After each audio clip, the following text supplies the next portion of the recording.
Hello, I'm Leisa Holland-Nelson, co-host of Culture Club HTX, and so happy to be here with my fellow co-host, the blessed, beloved, bestie. She has to remember. I'm running out of them all. Shavonnah Schreiber, the other half of Culture Club HTX, and most excited about our two guests today. For our friends at the fireplace, we have the Victor Costa, designer extraordinaire. Hello, my darling. How are you today? Thank you for being here. Thank you so much for being And here. our fashionista expert, I'm Roz his plus Pactor. one. Well, so Roz, we'll tell you, you don't know this yet, but you're our show fashionista. You're our resident fashionista for the show. We've adopted you. Yeah, we've decided. What a wonderful title. I congratulate you. Yeah, we've just been too lazy to get her back to do a fall forecast. So we did spring. I was supposed to do I know. fall. Maybe we could get like 2 or 3 things before you leave today that we need to know. That would be really great. Since you're our correspondent.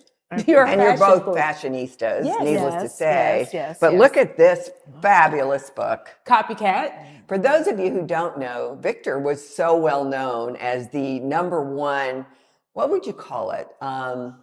Let's not use the word copycat. No, you were not a copycat. Except in its best sense.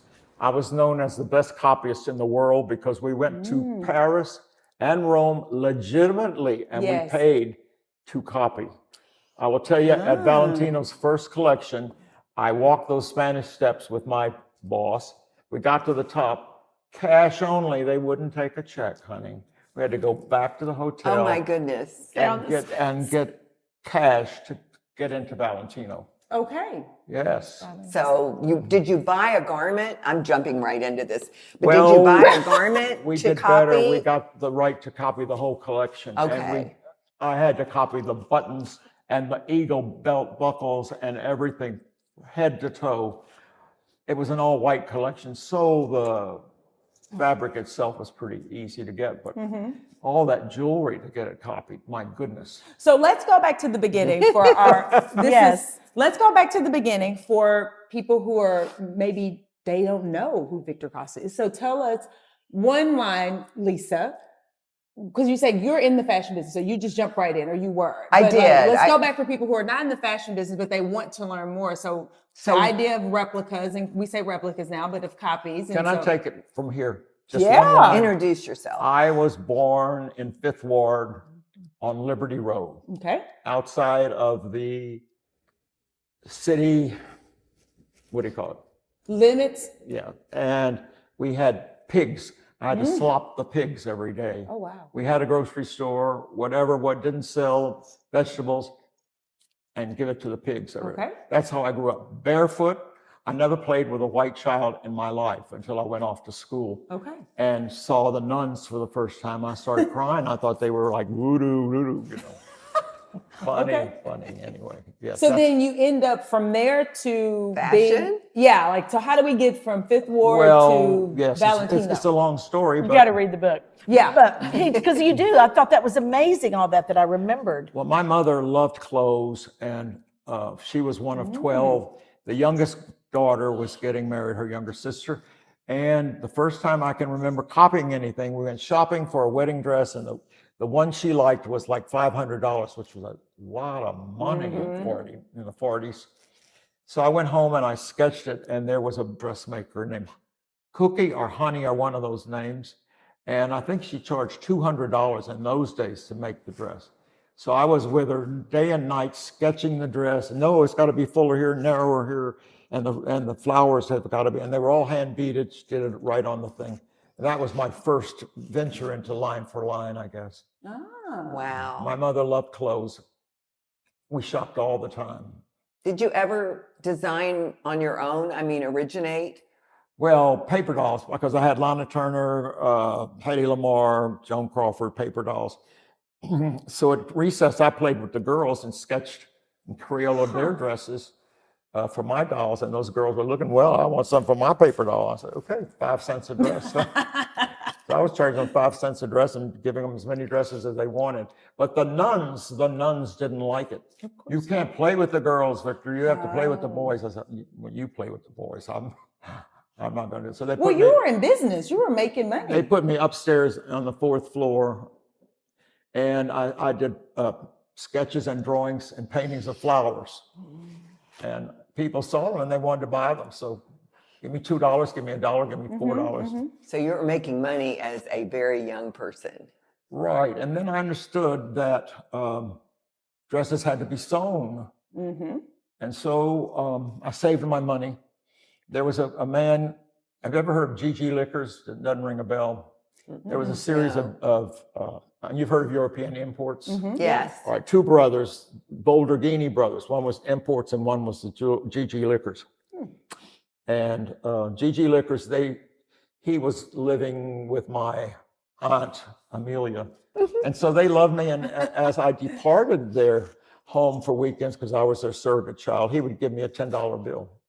I just put it in my pocket. And I never told my mother, my daddy, nobody. I had all that money. One day I took the bus to the Singer Sewing Center, bought myself a sewing machine. And with the sewing machine, you got sewing lessons. So this sewing machine came in a bridge table like that, but with a hole. Right. And the thing fit in it. And I took the sewing lessons. Miss Brown taught me. And I started sewing for people in the garage. In fact, one of the reasons Rose Cullen is a Cullen is because of what I made her in my garage. Wow. I love that. Her dress, the wedding dress. No, No, just her a dress. dress that was They so were going pretty. out for, and there was a girl, Miss Adamo, who was, Made she all made of our clothes. all the dresses. They all looked exactly alike. They had the same top. She did every Italian wedding. She For did, sure. except a few that I did. Anyway, Well, I figured she just made your stuff. anyhow, somehow Rose's mother decided that Miss Adamo wasn't going to make this dress to go with Harry Cullen to this. First, Harry bought her on the stage. You know that story. No, we don't. But Yeah, I do too. Tell him, Victor. Well, there's a story that they were all on stage and they all bought their picnic dinners or in a basket. And each girl was bid on. And then it came to Rose and was very quiet. And all of a sudden, this voice said, $500. Like a date auction. yeah, but this was a whole lot of And money. that put an end to it. And so he took Yeah. her out, and then the rest is history. Oh, wow. He was taking her to a formal. Her mother calls me, Victor, she's going out with Harry Cullen. I said, okay, well, my first advice is don't get Miss Adamo to make anything. So she said, well, what are you going to do? I said, do you have her Merry Widow? You know what a Merry Widow was. Oh, Of course I it do. is. Underbra. It's a corset. Bone, a corset. I said, bring me a Merry Widow. And as we're walking into Sacras, I see on the left, I said, come over here, Miss Saragusa. Look at these beautiful silk roses. I said, oh, they're so beautiful. She said, they're $40 each. I said, buy me 4 of them. She said, are you crazy? I said, okay, buy me 3. So we bought the roses. I took them home, took them all apart, took each of the Merry Widow cups and made her breasts beautiful blooming roses. Oh, interesting. And they went out that night and that did it. Harry left for Europe the next week. He called and he said, I can't live without you. I'm giving up my European tour and I'm coming home to marry you. Oh my goodness. Such That a is story. such a True fabulous story. Wow. And she's so lovely to this day. Oh, Rose. Yeah, and I she's know the she best. adores you. She's the best. Oh, without a doubt. Yeah, she's wonderful. Yeah. So, Roz, I have a question for you.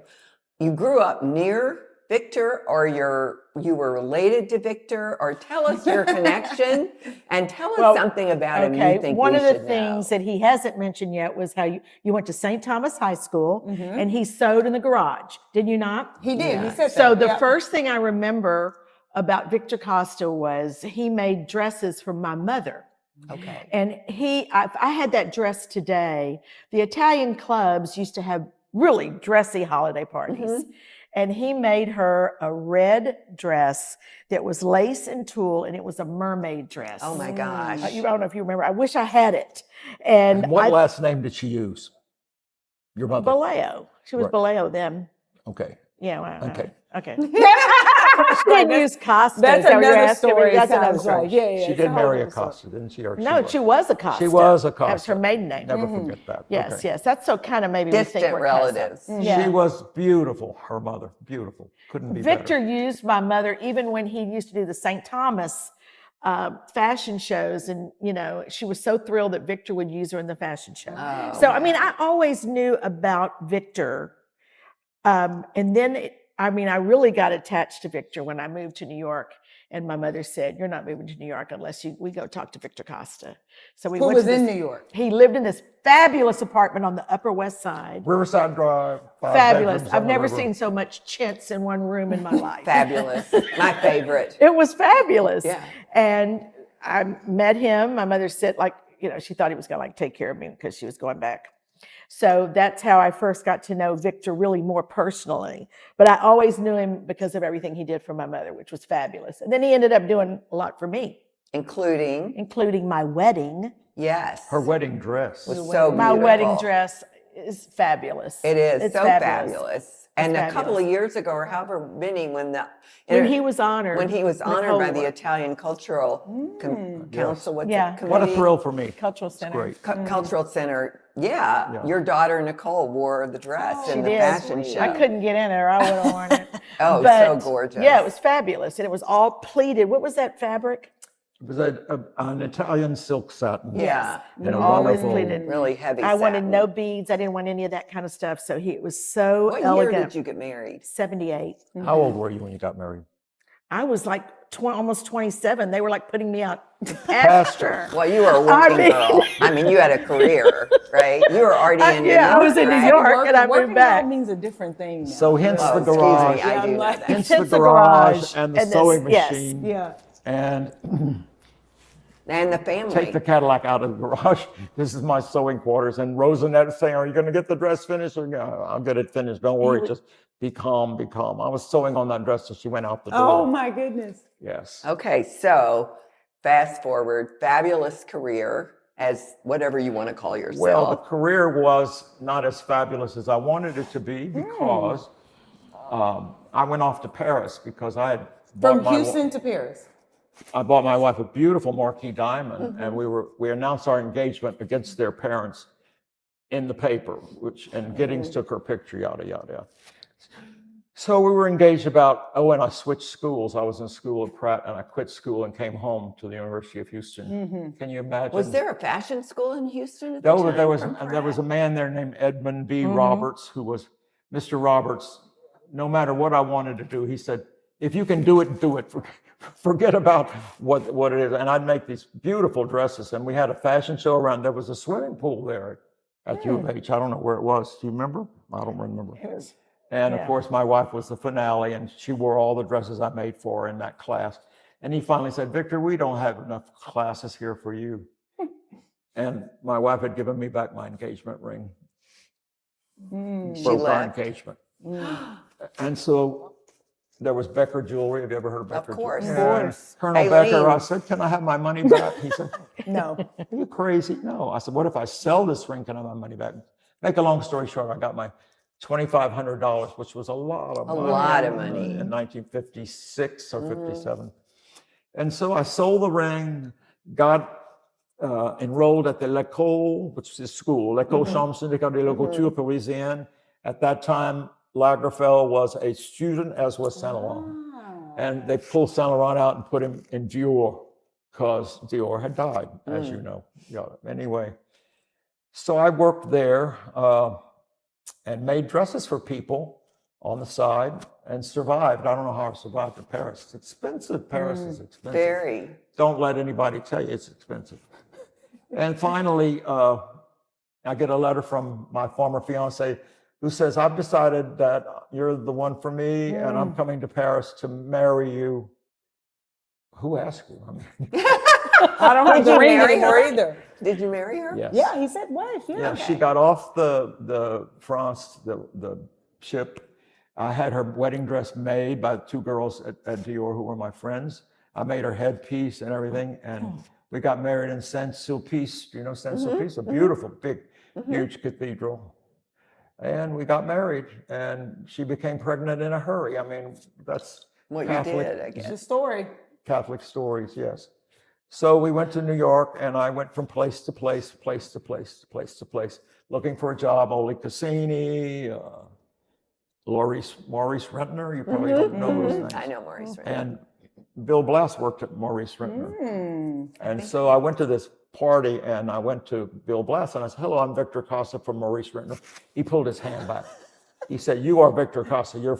Don't ever mention anybody's name but your own." And I learned that from Mr. Blass. He was a wonderful man. He was wonderful, was. wasn't he? Yes. I saw him. Me The last time I saw him was the last time he was doing autographs at So Saks. I was. Yeah, he was wonderful. I was at Susie Perrette. We went to Paris 6 times a year or whatever. Yeah. And always there's rivalry, this store against that store. So my boss took over Bonwit Teller and I took over Lord & Taylor buyer. Which was the dress store. The dress store. It was. And so I was involved in that whole Valentino thing from the beginning. Every button, every buckle, every dye lot, everything had to be perfect. And he made soup to nuts in those days, not just white wool clothes. Couldn't get a regular job. This is prior to all that. And I'd go to Ole Cassini and he'd give me a bunch of swatches here. And I'd make him gorgeous sketches and he'd give me $10 for every sketch. So I had money coming in and I was selling shoes at Chandler's Monday nights, Thursday nights, and all day Saturday. I mean, who didn't wear With a Chandler pregnant shoes? wife. I know. Oh, Wow. motivation. Motivation. Yeah. Motivation. Anyway. So how'd you get to the 5-bedroom apartment on the Upper West Side, if you don't mind? Amazing. In those days, there were rent-controlled buildings. And there was a plum apartment. The A apartments were spectacular. And Herbert Alexander, who was editor-in-chief for one of the big companies, you name it, Simon & Schuster. And I used to see Carly Simon come there and sing the piano has a and so book. forth. Yeah. Wonderful. And he'd give me all the books, and we became very close. And the A apartment became available, and he made sure that I got it. Oh, nice. And I gutted it, put in, well, I had a wonderful man. He had 4 daughters. He says, "I want beautiful wedding dresses." I said, "You just give me a new kitchen, and we'll work, we're going to work every one of them off." kitchen for And we wedding did. dresses? We had a That's beautiful great. kitchen, and I made all the dresses for those girls.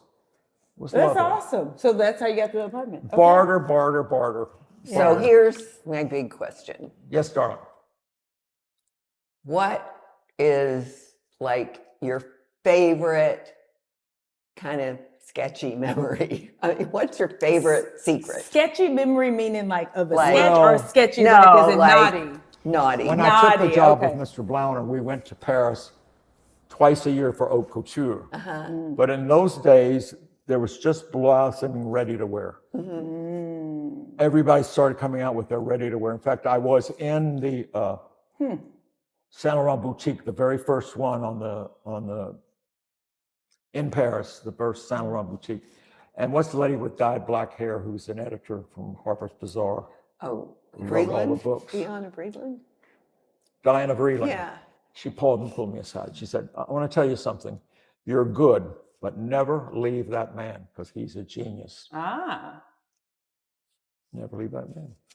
So I said, "Well, what should I buy at Saint Laurent?" No, anyway. And one day I was in Mr. Blauner fell and broke his leg. Oh. So I had to go to Paris with, I think, $200,000 cash into my pocket. So and it was Saint Laurent's first or second collection. And I was seated next to this weird looking man and this charming lady. And it was Margot Fontaine and Nureyev. Oh, wow. So I'm sitting He there. was weird looking? Nureyev? Of course, had a beret and what Of guy course, sits he there with had a a beret beret. I didn't think he was weird looking. on? No, he was very artistic. And so she was nice to me and she said, "What do you?" I said, "I have to buy 3 things in this collection and they have to be sellers. They have to sell like crazy. My boss is not here. I have to do the picking." And anyway, sitting there and all of a sudden I hear a nudge like that. And I look and there was this blue and white striped shirt dress with a big pussycat bow and stitched down pleats. So at the end of the show, I forget what her, Madame Sylvia, whatever, she says, "Well, what are you going to buy?" I said, "I'm going to buy the striped shirt dress." She looked at me crazy. "You're going to buy that to copy?" I said, "Yes." She said, "Here, you can take it home." Because they wanted to keep their samples because people needed them for fittings. Right. So I didn't think took she was that gonna dress sell home to copy. And my boss said, "You bought a shirt dress? Are you crazy, out of your mind?" Da, da, da. And Cal Ruttenstein was my buyer at the, Bloomingdale's. No? Bloomingdale's. well, He ended up at Bloomingdale's. yes, from Lord & Taylor. But anyway, we made that dress. I went out and found fabric. I found 90 cents a yard fabric, and the man had like 6,000 yards of Oh, it. wow. I said, I think I'm going to use all of this. He said, oh, you're kidding. I said, no. He said, I'll sell it to you for 50 cents. I'll sell it to you. And so I made that dress, and it sold like hotcakes. Oh. And my boss learned to silently keep his mouth shut a little bit. And I turned down a lot of jobs, like Jerry Silverman called me and put me in the middle of him and what was that guy that designed for Jerry Silverman? I can't remember. Anyway, But So- you had your own brand, right? no, Never? So my question Not then. is, Not then, no. So is there anything that It's coming, though. that you copied that you were surprised how popular it was? Like the shirt dress, for example, maybe that. But like, what else did you think of all the things that you're like, I didn't think that it was going to be as popular as it was? Well, yeah, you had to learn and spot the trends and what you thought would sell. And because I was on the floor, you know, if we delivered things, I was on the floor talking to the buyer. The buyer at Lord & Taylor's name was Joan Crawford. So every day Joan Crawford would call me. So one day the switchboard said, Joan's on the line. Okay, put her through. I said, hey, Joan, how are you today? And this voice said to me, do I know you? I said, do I know you? Joan. She said, I am Joan Crawford. I said, well, my buyer's at Lord & Taylor's name, Joan Crawford. She said, well, I'm the Joan Crawford. And you had a full-page color ad yesterday in the New York Times, and I called to buy it, and they said they're sold out. I said, yeah, we are sold out. I mean, it's a big seller. I want that dress. She Which said. one was it? Was the it the blue shirt one? dress? No, it was another dress. Oh. Another beautiful print dress, a front and a back, nothing to it with a few buttons. So I go and tell Mr. Blauner, I said, guess who just called? Joan Crawford. You mean the store? I said, no, Joan Crawford. He said, is she still alive, that old witch? But did you make the dress? I called her back and I said, we just don't have any fabric, but give me time. So I went in the throw out where they threw all the discarded fabrics away, and I fished out enough to make her a dress. And my wife had, at that time, had left my gorgeous apartment and moved to Texas because she said my daughter couldn't breathe in New York on the Upper West Side. So Joan invited me over in the evening, and I went over, and she lived in the big house, one of those big apartment houses. I know the name, can't remember. Rang the doorbell, and I was admitted with my son Kevin. I had to bring him because I didn't have a babysitter all night. And she said to me, what would you like to drink? I said, whatever, Coca-Cola. I said, that's fine. Kevin, what would you like? Would you like Coca-Cola? Coca-Cola? I don't drink Coca-Cola, he said to Joan Crawford. She said, you don't drink Coca-Cola, you'll drink Pepsi here. He said, I'm not drinking Pepsi-Cola, I don't like it. So she would take us to dinner, and if he'd have his elbow on the table, she'd knock it off. And they were honoring all the great ladies, Lana Turner, Myrna Loy, Joan Crawford at Carnegie Hall. And she said, I need your help. I don't have anything to wear. I said, okay, I will make you a dress. She said, well, I said, I don't care what you want. I want to make you a long sleeve black dress, high in the front, just a little bit cut in the back. Beautiful. Gorgeous silk crepe. I made it. Was doing the fitting. I said, now we have to do the hem, Joan, because this is bias. And well, just do the hem. I said, no, what shoes are you going to wear? I said, I have to see the shoes, Joan. I gave her one of her own. She brings out these shoes that are completely covered in clear plastic. I said to her, honey, you walk out on Carnegie Hall in those shoes, they're going to laugh you off the stage. So I took her to Bergdorf's, and we bought some black silk shoes. And she had one of those little balcony seats for Kevin and myself for the show Great Ladies of the cinema. How fabulous. And she and I wrote letters back and forth. And my son had a rough time because he was at Dalton, which is the school for artists. And we plopped him into, what's the big school in Dallas? Anyway. St. Mark's. St. Mark's, that's it. St. That's Mark's. It wasn't Second day happy. he was there, they threw him off the stadium steps and broke his nose. Oh my Oh God. my God. Yeah. And they called my wife and myself in, and they said, we don't want this in the newspaper. We don't, what kind of a place is this? You know, no in the joke. newspaper. So I let him get by with that, and we put him into another school. But My nephews went to Green Hill. I think. Kevin went to Green Hill. Yeah, they went to Green Hill. It worked out better. Right. Yeah. Anyway. So anyway, we have time for one last Roz, question. you had a It's not Roz. over already, is it? Yeah, I know, we've been goodness. talking a long Goodness. time. Oh, I'm sorry, Ron. It goes so quickly. It's okay, but what do you want to, what's the best advice you've ever gotten or you would give? If you want to be a fashion designer, don't give up. But you have a lot to learn. You've heard that song. Did you say I've got a lot to learn? Well, you really do have a lot to learn. You just don't bloom when you're a fashion designer. Okay. And the whole thing is what you make has to sell. And if it doesn't sell, you ain't a designer. I was going to say, you won't be a designer for long. That's it. Okay, That's Roz. I get one for Roz. 3 things we have to have for fall, which is for almost fall. winter. Right now, what do I have to have? Something brown. I almost wore my brown boots today. I bought everything in Italy brown this time. Okay, something brown. Something brown. Let's see, what else? Well, leopard, but if you don't already own it, God. Who needs new leopard? But you know I have cheetah. Okay. I bought Does that Jerry. work? Does that bought work? Jerry. I mean, Animal or is it? I need to did be a leopard? trend presentation for a women's group, and I said, I can't believe I'm telling you that leopard is a trend. Yeah. It has been since I was at Foley's 100 Yeah. years ago. Right. Right. I mean, it's just not new, but it's like on fire. It's It on was all fire. over Italy. Something that whole new Burgundy-ish. red. You know, I like reds, but the burgundy. Berry-ish. Yeah, everybody Yeah. calls it something cherry, burgundy, wine, whatever. In that family. In that family. Yes. Exactly, exactly. Okay. Well, those are 3. Did I do 3? Burgundy, Oh, yeah. leopard. Is there one thing and burning that we're missing? chocolate? Is there one other thing you want to I say? think the thing that most people are missing is brown. I think we've been wearing black forever, and black and brown looks great They look together. Fabulous. great together. Fabulous and black together. and navy too. And Yes. navy and Yeah. brown. They all, All the They three brown works colors. with everything. I'm telling love you, in it. Italy, I bought Combination. tall brown boots, short brown boots, everything brown. I was going to ask you though, if we have time, Yeah. right? Because you can clip back. Yeah. Could you think of someone you think had the greatest impact on your life? Is Fashion or just in general? Well, just I really have to hand it to Mr. Blauner. Mm-hmm. As mean as he was, I mean, he'd throw a scissor at somebody when he didn't like what they were talking about. As mean as he was, he taught me discipline.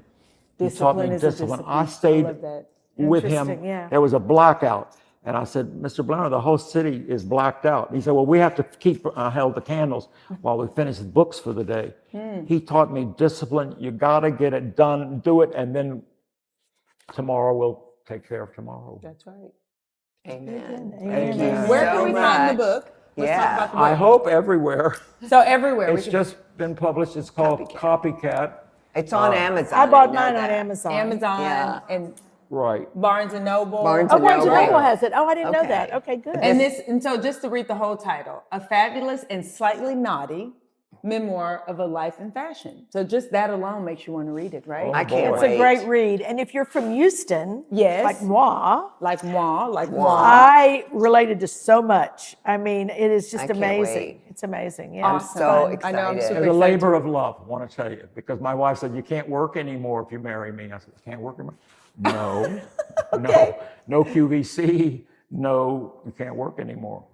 So I give everything up and be devoted to her. And she loves clothes. She's just a fashion. Oh, so she meant you couldn't do any work for anyone else. She buys amazing. No, you can't work, period. Yeah. Okay. Okay. Well, very good. Okay. So thank you so much. We're I so love excited. you. I love you. Thank you. This It's was a great so pleasure. fun. This I was can't wait to great. read the book. And what do we have to say? We want you to stay focused, Stay fit. and stay fabulous. We'll be back next week.